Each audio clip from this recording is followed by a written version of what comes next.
It is Thursday, September 3rd, 2015. I am Doug Neill, and this is Verbal to Visual Video.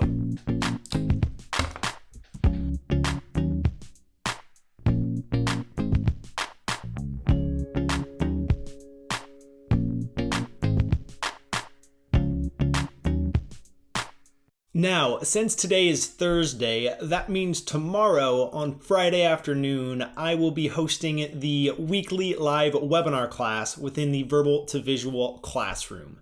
And the way I organize those webinars and present some information is using note card sketched slides. So what I want to do today is share a little bit about how I approach the creation of these simple hand sketched slides, and then do my own work preparing for tomorrow to show you how I use them in this specific example of the weekly webinar component of the Verbal to Visual classroom. Before I show you some concrete examples, I am going to share with you 4 tips for creating your own hand sketch slides the next time that you have information to share with others.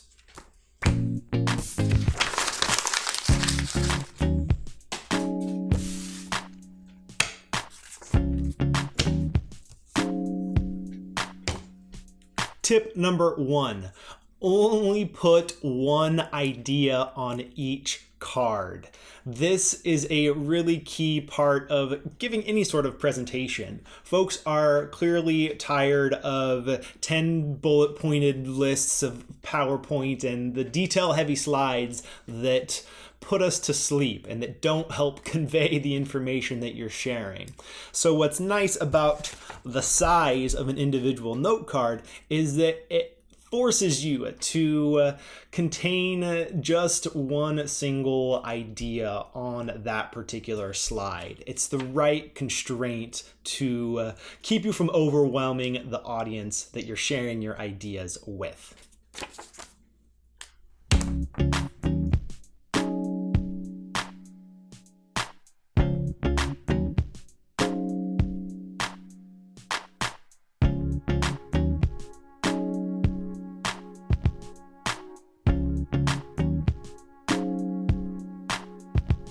To help you convey that one idea that you put on each slide, use simple images and diagrams to get that idea across.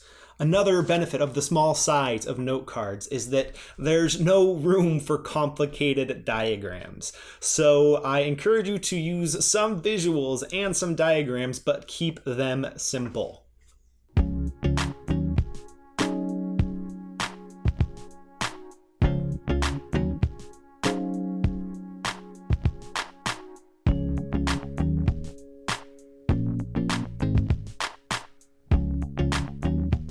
In addition to those diagrams and visuals that you're using, you're probably going to want to add some text to your slides as well, to add some information and context to those visuals.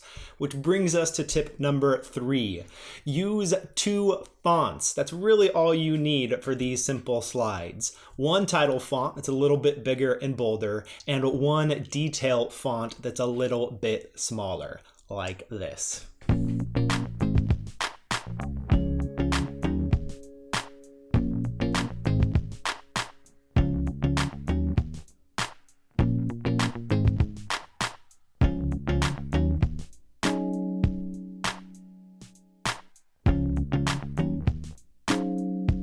And finally, tip number 4, to add a little bit more visual engagement and contrast to each individual note card slide, add a little bit of color.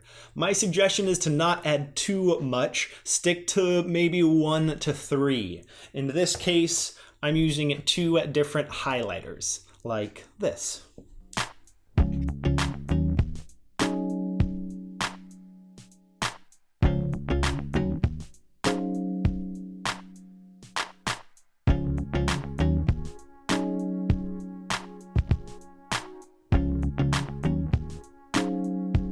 Now, as you apply these 4 tips to your own hand sketch slides, the thing you'll want to keep in mind throughout, no matter what elements you are bringing into your slides, is consistency.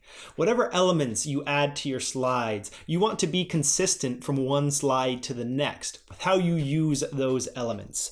Let's call that bonus tip number 5.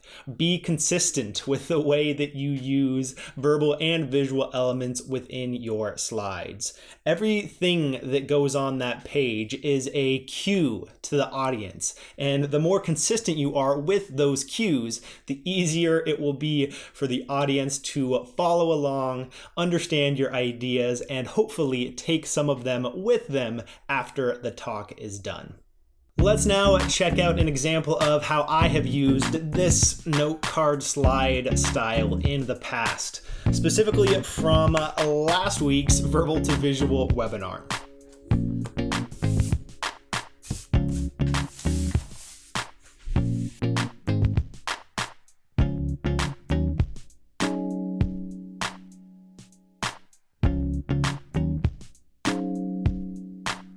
So what you will see here is that I started this particular webinar with just a title sketch, letting folks know about the date. Mainly this is for record keeping, getting things going as I kind of archive these slides and notes about what went on in the webinar after the fact.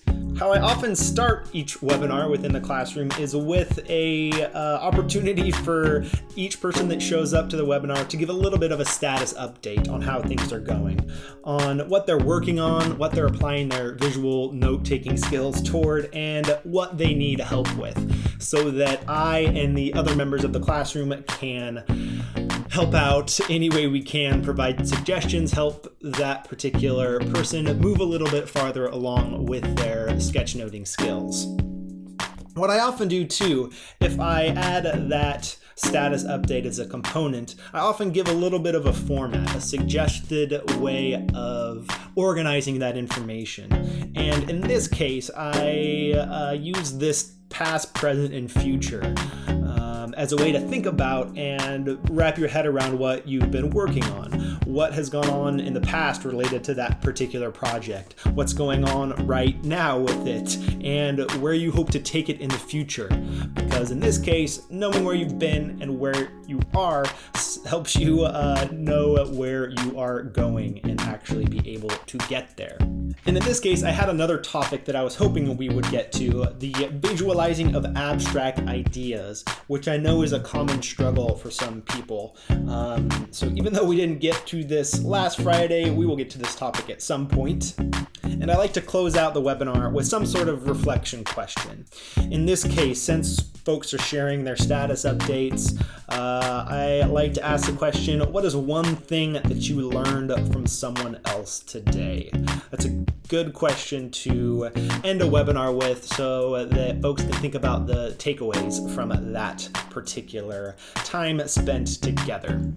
So I hope that those tips and this specific example help you the next time you have a presentation to give and you want to try this note card slide style out and see how it works for you.